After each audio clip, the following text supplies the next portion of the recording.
فيديو النهارده عن الايفون 16 العادي، ولا البرو ولا البرو ماكس. وفي الفيديو بتاع النهارده هعرفك حاجه مهمه جدا وهتفيدك. لو انت معاك ايفون 15 العادي تحب تروح لايفون 16 العادي ولا ملهاش لازمه؟ ولو انت معاك ايفون 13 او ايفون 14 العادي وعايز تطلع للايفون 16 العادي برضه حلو ولا ملوش لازمه؟ ده اللي انت هتعرفه في الفيديو ده، بس لازم تكمله من اوله لاخره. يلا ندخل في الفيديو عشان ما اطولش عليك. تعالى. مبدئيا يا صديقي، لو انت مفكر ان في فرق في الشكل بتاع الايفون العادي ال 16 من ال 15 من ال 14، فمفيش اي فرق خالص، ولا في الطول ولا في العرض ولا في اي حاجه تاني غير الكاميرات من الخلف. خلوا الكاميرتين بدل ما هم سامبوكسه بقوا تحت بعض. وناس كتير شايفه ان ابل مش لاقيه اي حاجه تعملها في الديزاينات وما بتجددش، ان الشكل ده تقريبا لو رجعنا بالزمن لورا شويه هتلاقيه شكل الايفون اكس مثلا، فده معناه ان دي حاجه تحرق الدم بصراحه، مفيش تجديد. بس يا صديقي لما هتعرف ليه ابل خلت الكاميرتين تحت بعض هتعرف ان كان لازم ان الكاميرتين تيجي تحت بعض، وانا بقول لك امكانيات الجهاز. اول تغيير معاك يا صديقي من حيث الشكل، الزرار بتاع الميوت، يعني الزرار بتاع السايلنت اللي كان موجود في ال 15 زي باقي الموديلات القديمه، ان انت لازم تشغل زرار الصامت ده اتشال وتحط مكانه الاكشن بوتون، اللي هو الزرار اللي بتقدر تتحكم بيه تحكم كامل في التليفون، تعمله سايلنت،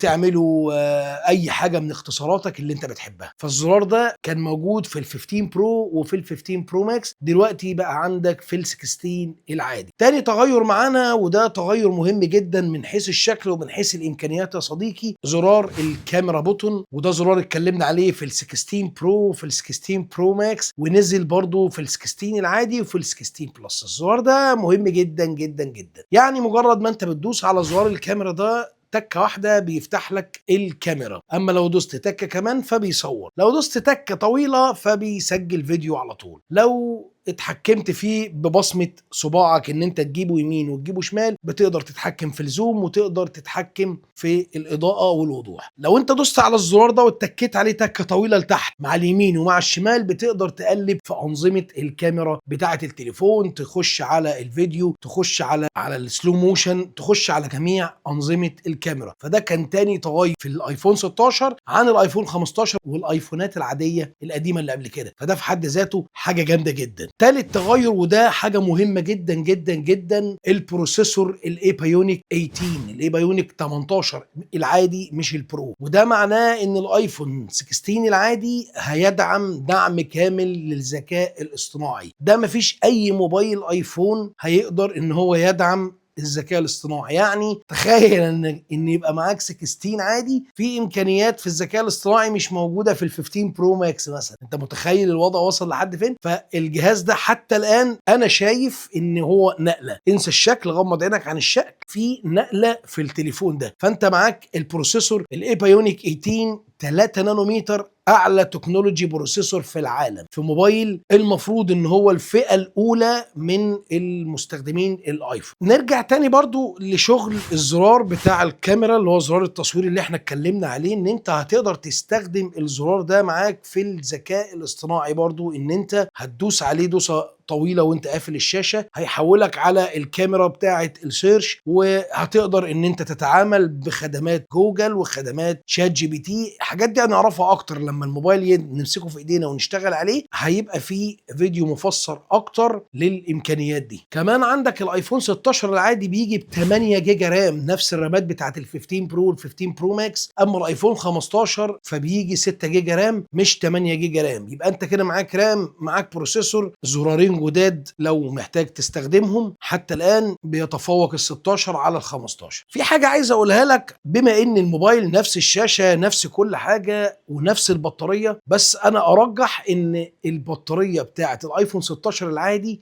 هتكون اقوى من 20 ل 30% بسبب البروسيسور الجديد اللي نازل الاي بايونيك 18 ده، لانه 3 نانومتر وتبريده حلو جدا وتوزيع الحراره في الموبايل هيبقى كويس جدا. الموبايل مش هيسخن، فهتاخد اداء للبطاريه قوي جدا وجميل. نيجي نتكلم بعد كده على الكاميرات. بص، هو مفيش اختلاف في الكاميرات الواو اللي انت تتخيله يعني كان في ال15 الكاميرا الاساسيه 48 ميجا بكسل، وفي نفس الوقت الكاميرا الالترا وايد 12 ميجا بكسل. في ال16 برضو الكاميرا الاساسيه 48 ميجا بكسل والكاميرا الالترا وايد 12 ميجا بكسل. بس ايه الاختلاف؟ هتلاقي عندك مثلا في الالترا وايد 12 ميجا بكسل العدسه بتاعتها البوكه بتاعتها اوسع، فبتدخل اضاءه اكتر، فهتلاقي تعديل في الالوان بتاعه الصور اكتر. بلس على كده الكاميرا الاساسيه ال 48 ميجا بكسل بقى فيها 2x اوبتيكال زوم. هنا الاوبتيكال زوم يعني حاجه فعليه مع الهاردوير. الاول في ال15 كان فيه 2x بس كان بالسوفت وير فما كانش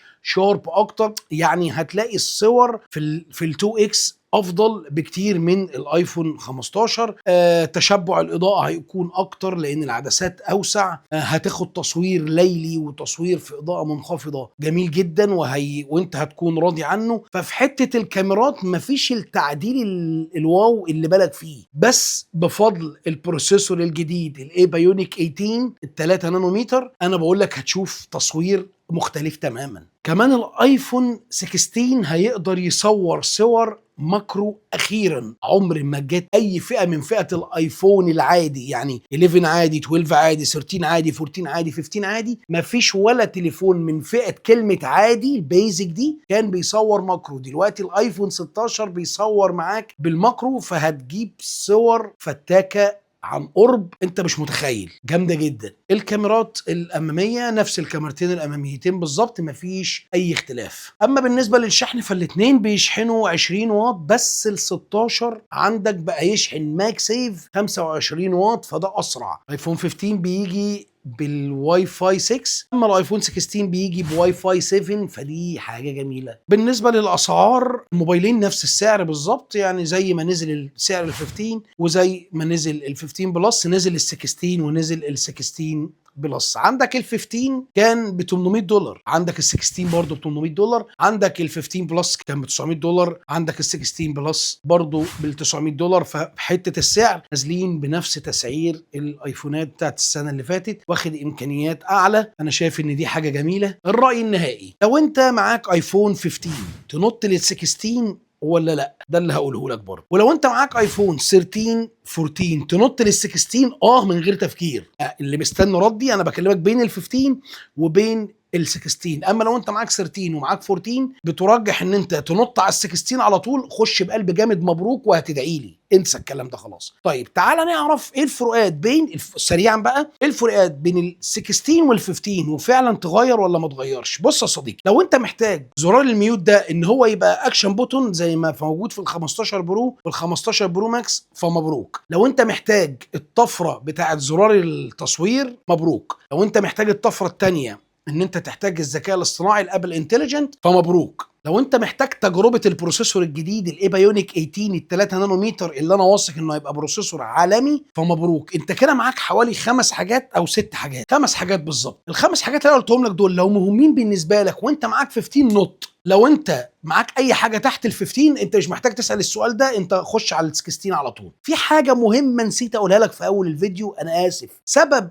ان ابل تنزل الكاميرتين تحت بعض في الموبايل ده احب اقدم لك يا صديقي ده عشان خاصيه اسمها سبيشال فيديو. والسبيشال فيديو بتقدر تصور فيديوهات معينه تتعرض بطريقه معينه على الفيجن برو، على الكاميرات اللي هي النظارات بتاعت ابل اللي كنا اتكلمنا عنها واللي نزلت وكله عارف طبعا اللي الفيجن برو. عشان تطلع صيغه الفيديو ده للاسف لازم الكاميرتين تكون تحت بعض. زود عندك كمان ان ال 16 العادي بتقدر تصور بيه سبيشال فيديو يشتغل على الفيجن برو، بس انا ما اعتقدش ان واحد معاه فيجن برو ب 150 الف جنيه ولا ب 200 الف جنيه هيبقى معاه ايفون 16 عادي. بس دي معلومه قلت اقولها لكم وكنت نسيها. بقى يا صديقي لو انت اول مره تشوفني، احنا بنعمل فيديوهات مقارنات بين موبايلات الايفون والموبايلات الفلاج شيب حول العالم. بنحاول بنسعى جيدا ان احنا نجيب لك اماكن موثوق منها تقوم بيها بخدماتك التكنولوجيه، سواء كانت موبايلات او كمبيوتر بي سي او لابتوب او ما شابه ذلك. تابعني على الفيسبوك بيج احمد_تربو، نحاول ان احنا نجيب عليها عروضه تعجبك ان شاء الله. حابب تشوف فيديوهاتي منسقه تحت بعضيها هتلاقيها على اليوتيوب تشانل احمد تربو. اتمنى ان انت تشترك في القناه وتفعل زر الجرس